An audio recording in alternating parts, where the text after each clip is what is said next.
DETV News is sponsored by Newcastle County Government. 12 weeks of paid family and medical sick leave could be on the horizon for Delawareans. Plus, a youth baseball team raffles real weapons for a fundraiser. And Santa Claus is coming to town. Those stories, along with sports and weather, are coming up.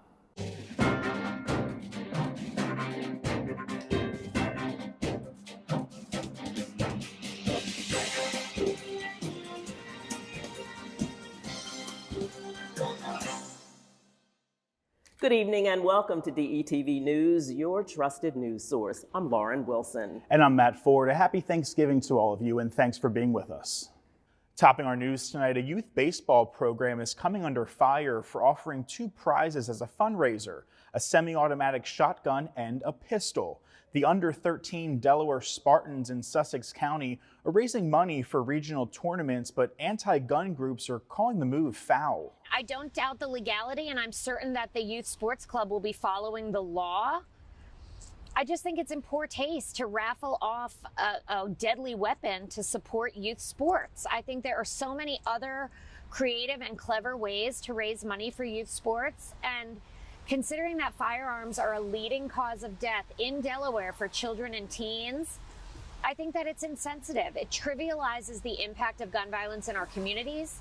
It trivializes the loss that parents and families feel when they lose a loved one to gun violence. And I think people can do better. The semi-automatic 12-gauge shotgun with 5 and 10 round magazines is the first prize. The other is a .22 caliber pistol. Under the raffle's rules, buyers must be 21 years old, and once the winner is determined, the gun will be transferred to a dealer with federal firearms license. A mandatory background check will be conducted, and if the winner is not eligible, the team plans to raffle off the weapons again next year. Our perspective on any raffle for any sports team is the parents are ultimately responsible for the funds that's required to train their kids in learning baseball, and then taking that training and applying it at travel ball tournaments throughout the region. That cost is theirs to endure. There's a lot of raffles out there for any travel organization to be able to offset those costs. Our parents know their targeted audience when it comes to fundraising better than anybody else, and that's where the raffle was planned in order to attract the attention of those circles to help raise money. A lot of other organizations do like gift cards, stuff that aren't really something that attract other people, other than the fact that they're willing to give to any raffle that's going to help with kids' activities. So this year we didn't necessarily choose guns. We chose a raffle that set us apart from all the other competition that's out there when it comes to fundraising, and it also attracted the attention of people.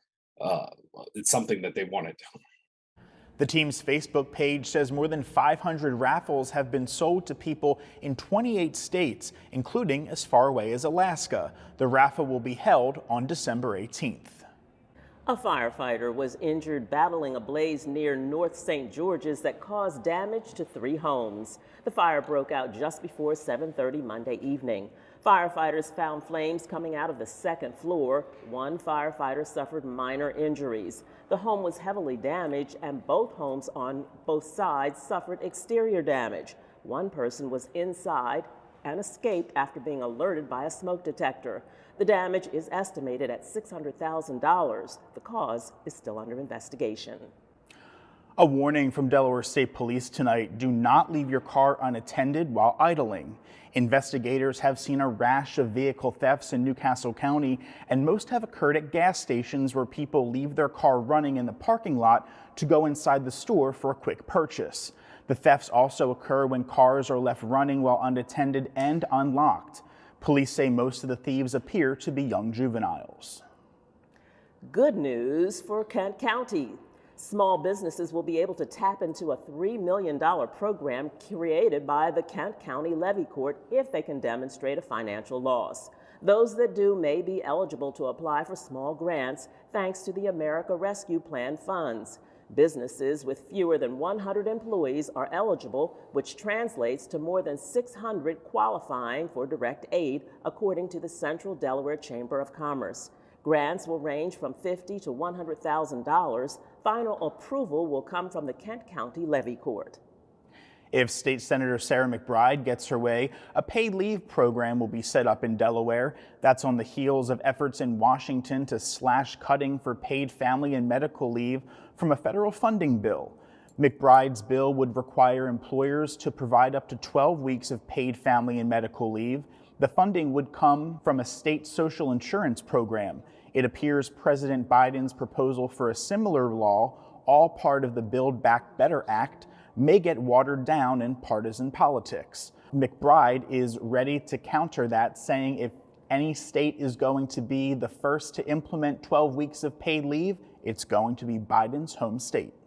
And police are investigating 2 shooting incidents in Rehoboth Beach. State police say shortly after midnight Sunday, they responded to the Pond Bar and Grill for a report of people fighting in the parking lot.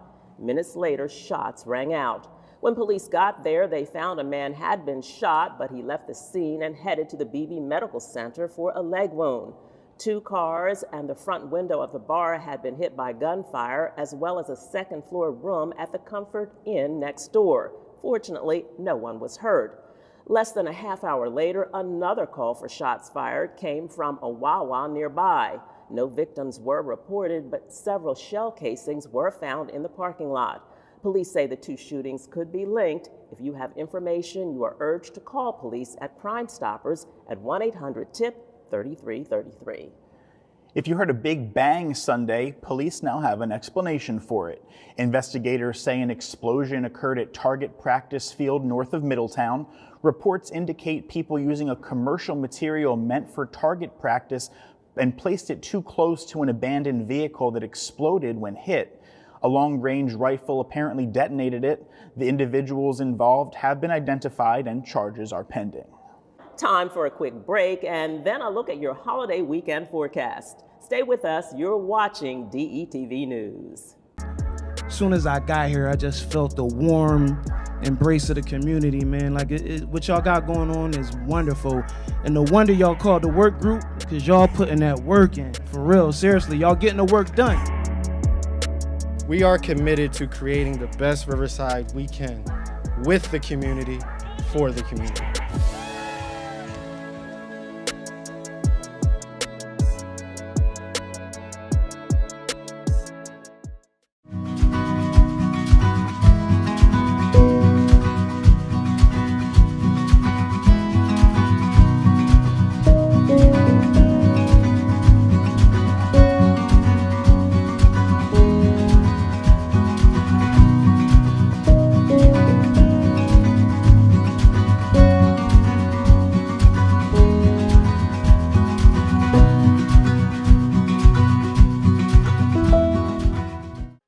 This message is brought to you by Newcastle County Government.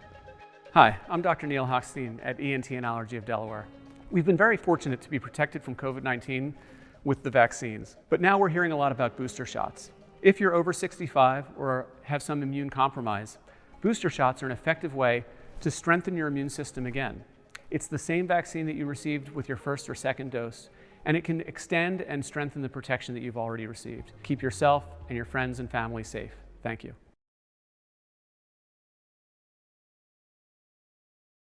Welcome back. Another member of the Wilmington gang called North Pack has been indicted on multiple murder charges. The Delaware Department of Justice brought 38 felonies, including 2 murder charges, against 18-year-old Israel LeCompte of Wilmington. If found guilty, he faces mandatory life in prison. Attorney General Kathy Jennings praised the detectives and prosecutors for continuing to crack down on the gang. Last June, a lengthy multi-jurisdictional investigation resulted in 122 charges in the case. It included 6 murders and multiple shooting arrests against 14 alleged gang members.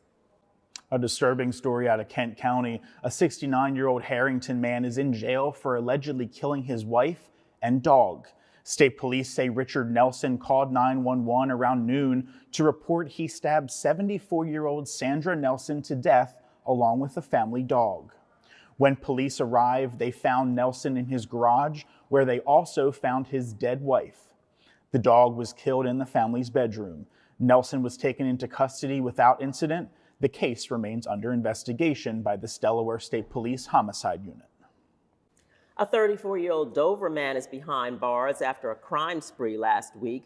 Investigators say Kerry Green robbed a convenience store and stole cars, one of which was a police cruiser. After allegedly stealing an SUV from a driveway in Hartley, he was spotted driving the vehicle by police a short time later. After a scuffle with officers, Green was cuffed, put in the back seat of a police car, but somehow managed to drive away in it. He was later seen walking, still in handcuffs, and state police nabbed him. While in custody, investigators learned he robbed the Royal Farm store in Hartley the previous day, claiming he had a gun. Green remains in jail. An association of African American law enforcement officers has created a program at Delaware State University designed to help female and black students through the lengthy process of becoming a police officer. The Police Officer Preparatory Academy, made possible by a grant from the Delaware Criminal Justice Council, includes police training simulations as well. We're going to take a quick break. Nick Alessandrini is here with all your latest sports just around the corner, including those special Thanksgiving weekend games. So stay with us. We'll be right back. This message is brought to you by Newcastle County Government. While we have vaccines that are highly effective, some folks are non-vaxxers, and I get that. But at the end of the day, it's not about you. It's about that 5-year-old, that 6-year-old that don't have any options. Should they get infected and you be unable to hold their hand in the ICU simply because you chose not to be vaccinated, that's a tough pill to swallow. Welcome back to DETV. I'm Nick Alessandrini.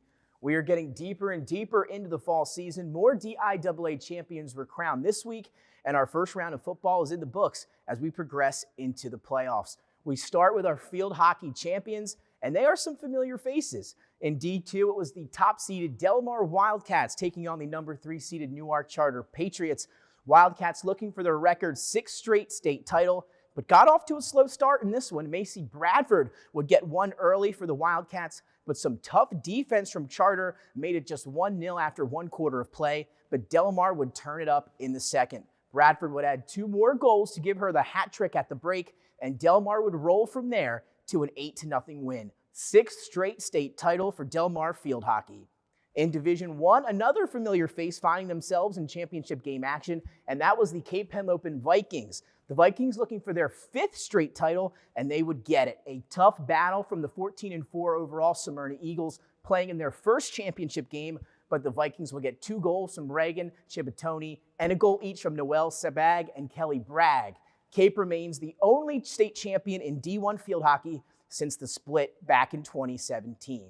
More DIAA championships were earned this past weekend as we head to the pitch in D2, where we had the number 2 Caravel Bucks taking on the 12-seeded St. Andrews, who picked up a few upsets on their way to the championship game. But this time, it was all Caravel as the Bucks would go on to a 4-0 victory over St. Andrews. Caravel's Zane Akhtar got the scoring started for the Bucks with a PK goal in the 47th minute to take a 1-0 lead. A little bit later, Mason Sapo would find Akhtar again, who would net his 2nd goal of the contest. Nikos Kranidi and Samrath Singh added goals late for the Bucks as they would win the state title with a 4-0 performance. In D1, it was a battle all year, as Caesarati was the top seed for most of the season, but Salesianum has historically dominated soccer here in the first state, and they get back on top with a championship win over Cesar Rodney. All of Sally's losses this season came from out-of-state opponents. Jake Ross, he scored the 2 goals in the title victory. 20 championships now for Sally Soccer since 1983, and a 2-0 victory over CR. They are your 2021 DIAA soccer champions. Football postseason is underway now. Again, the new realignment in place for the first time in Delaware history. First playoff season with it, and the first round scores were a little lopsided. Higher seeds outscored lower seeds 235 to 19. And as Marty Sheehan pointed out on Twitter, that's 7 games that ended in 4 shutouts and with no losing team scoring more than 7 points. One of those teams in Class 2A was DMA, who after suffering that loss to Archmere, dropped them from the possible number 1 seed to the 5 seed. Did not stop the Seahawks from showing out this weekend. They beat Concord 52 to 0. Some other scores in Class 2A, Delmar over Newark 43 to 7. Tower Hill over Sussex Tech 14-0. And then in Class 3A, Sussex Central, they handle Cesar Rodney 34-0. Apo shuts out Cape 37-0. And William Penn beats Hodson 41-6. But the best game of the night came in Class 2A with number 8 St. Mark's battling number 9 Howard at the Graveyard. St. Mark's would strike first as Jack Burns would hit Logan Klein on the screen pass. He would take it the rest of the way, barreling over a defender on his way to the end zone. Then on the next drive, Burns to Klein again. Klein does it again with the yards after the catch. This one good for a 43-yard touchdown. St. Mark's on top 14-0 after the 2-point conversion. Matthews would add a score late for Howard, the quarterback, a 7-yard rush to make it a 1-score game. Then St. Mark's trying to ice it late, a bad snap and hold on the field goal attempt, and Howard comes up with the big stop. One final chance for the Wildcats, but Rayshawn Matthews could not find his intended target, and the Spartans hold on for the 14-6 win. Class 1A playoffs are set to begin Friday and Saturday with the quarterfinals, and then Class 2A and Class 3A quarterfinals are set for this weekend as well. You can catch all of those games on the NFHS network. I'm Nick Alessandrini. That's all for sports this week. We're going to take a short break. When we come back, more DETV news. Auto accident, medical negligence, work injury. Contact Team Tice, your Delaware personal injury lawyers. Leroy Tice in Wilmington, Delaware, serving and supporting the people of Delaware. Call 302-489-2400. That's 302-489-2400. Online at teamtice.com.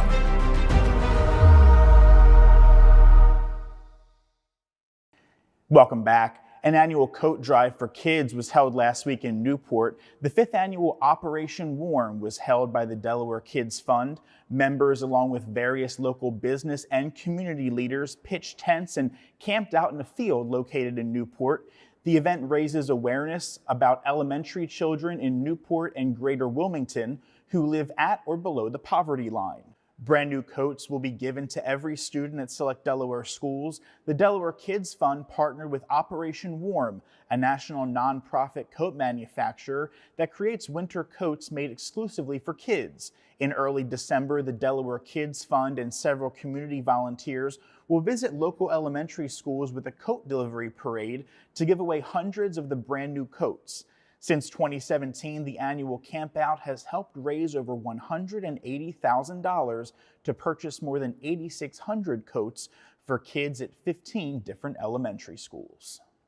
It is the season of giving back to the community, and all 4 Department of Corrections facilities pulled together to collect food donations. A motorcade left the Plummer Community Corrections Center loaded with more than 250 turkey donations from the Food Bank of Delaware. They were delivered by a convoy escorted by Wilmington Police to hundreds of underserved elderly and disabled residents living around Wilmington. Delawareans do love their low-digit license plates, and that's why an auction is underway for 15 surf fishing plates. The auction benefits Delaware State Parks and is going on right now online. The plates are being auctioned by the Delaware Department of Natural Resources and Environmental Control, or DENREC, until December 9th.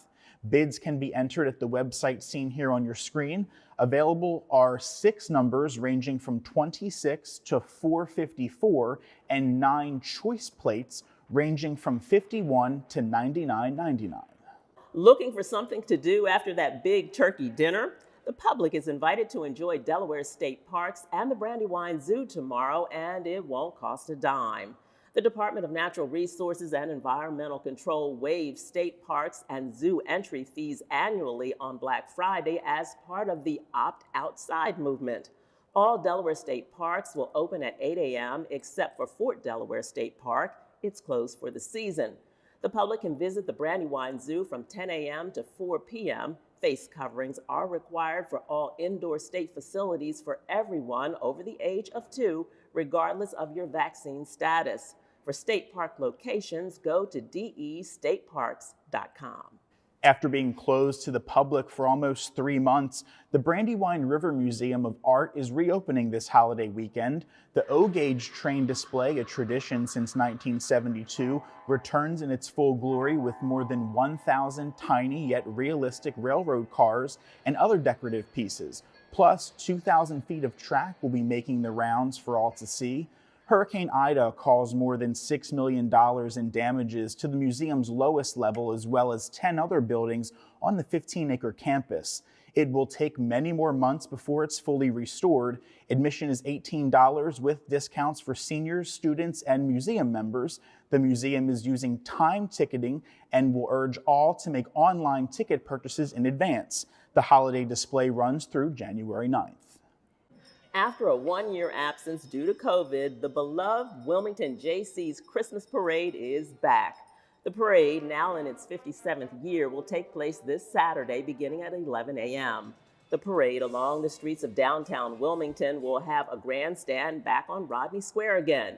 Featured will be floats, antique cars, marching bands, and more, and of course the star of the show, Santa. Children can drop off their letters to him as he passes by. The parade will be held as a kickoff to Small Business Saturday, so after the festivities, make sure you stop and support some of the stores in the city.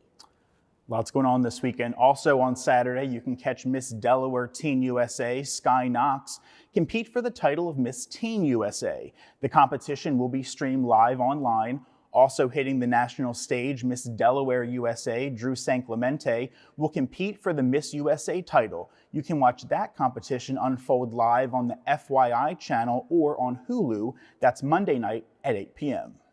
And while you're doing your Black Friday shopping, one local women's organization is asking you to support their cause. Women with a Vision, in partnership with the Boys and Girls Club of Delaware and Ready Church, will host its first toy drive on December 4th in Bear. The mission of the drive is simple yet important, helping to create a few smiles on Christmas morning. Check out the wearewomenwithavision.com to learn more. And finally tonight, Appoquinimink School District first grader Elliot Slocum just finished his final round of chemotherapy. The journey hasn't always been easy, but his big-hearted second grade teacher, Erin McCullen, found out he loves firefighters, fire trucks, and all the lights and sounds associated with the fire station. She decided to give him a special treat. Erin reached out to her brother, Wilmington firefighter Bobby McCullen, and together they created a very special surprise. Fire Chief John Looney and the entire A platoon welcomed Elliot to Station 6, where he was presented with his own fire department helmet and several Wilmington Fire Department apparel and patches. Congratulations, Chief Elliot. That's fantastic. I love those pictures. We're so happy to see them. Yes, it is. Congratulations to you and good work for the Wilmington Police Department. Yes. That's our Week in Review. Thanks for watching DETV News. I'm Lauren Wilson. And I'm Matt Ford. From all of us here at DETV, we wish you and your family a happy and healthy Thanksgiving. We'll see you next time.